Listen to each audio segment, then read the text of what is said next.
If I say the beginning of the flight era, most people think about the first flight to the Wright brothers.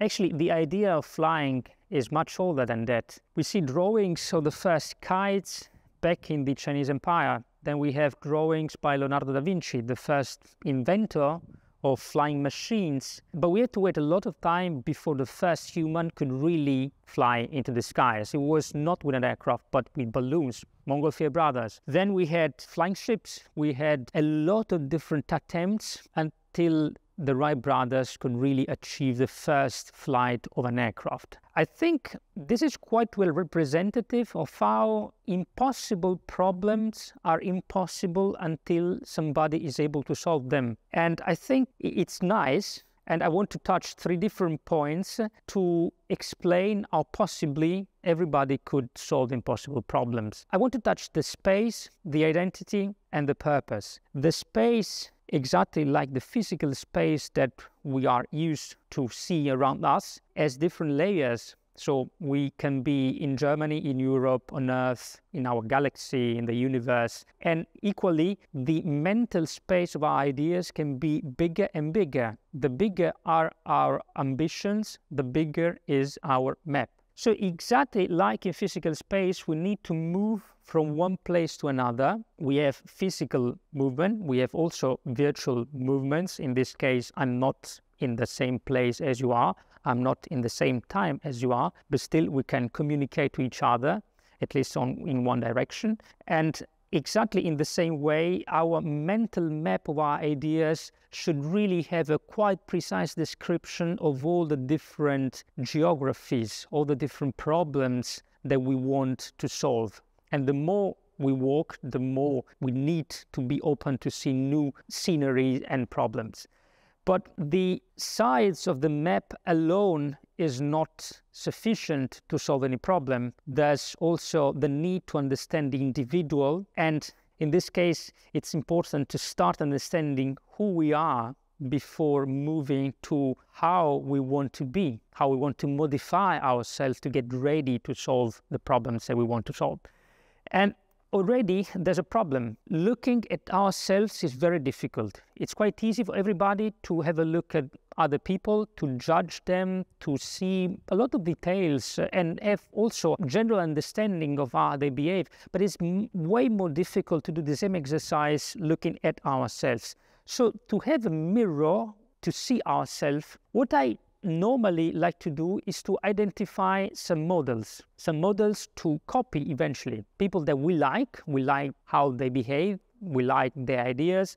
We can even think how they could solve a problem that we have. In my case, I have many models. I like to mention Kelly Johnson, one of the most prolific aircraft engineers. Among other things, he designed the SR-71, which is still today the fastest operational aircraft ever built. 3 times the speed of sound, twice the altitude with respect to the airliner. I have other examples, Enzo Ferrari, Ferdinand Porsche. Both were so forward-looking to see how they could transform the car industry from an object whose need was primarily commuting to an object whose need was enjoying the ride. And I took pieces from this example to build, in my case, an aircraft that was intended to answer not the need to commute alone, but the pleasure of flying. But when we talk about the intention, we are already transitioning into the purpose area. So the purpose is the direction of our ideas. We said that we need a map, so a space, we need an individual. Now we need to give a bit of movement to those ideas.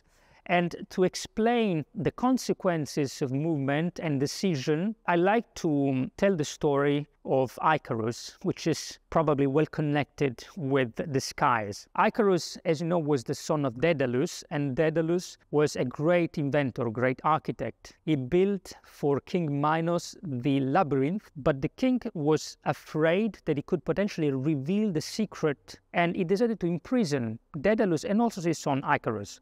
Daedalus was so smart that he invented a solution to escape the labyrinth, building wings. So he built wings out of feathers and the wax of bees. for himself and for his son. He also gave precise instruction to Icarus not to fly too low for the risk of being discovered, not to fly too high because of the potential heat of the sun. And Icarus initially listened to the advice of his father, but after starting to fly, he was so curious that he started to fly higher, higher, higher, up to the point when the sun heat was so huge, so strong, that his wing melted off and he fell down of the sky. Now, apparently the moral is that the son should follow the advices of the father, but in my opinion, there are two morals. On one side, the older generations need to give good advices.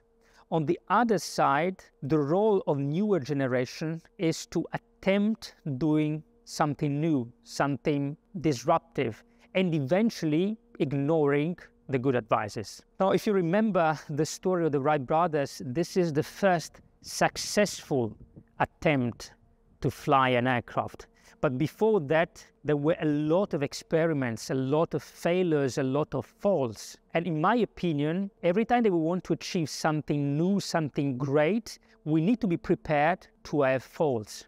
So my wish for you is that through space and with your personality, with your purpose, you could really transform something impossible into a great achievement, exactly like the Wright brothers did.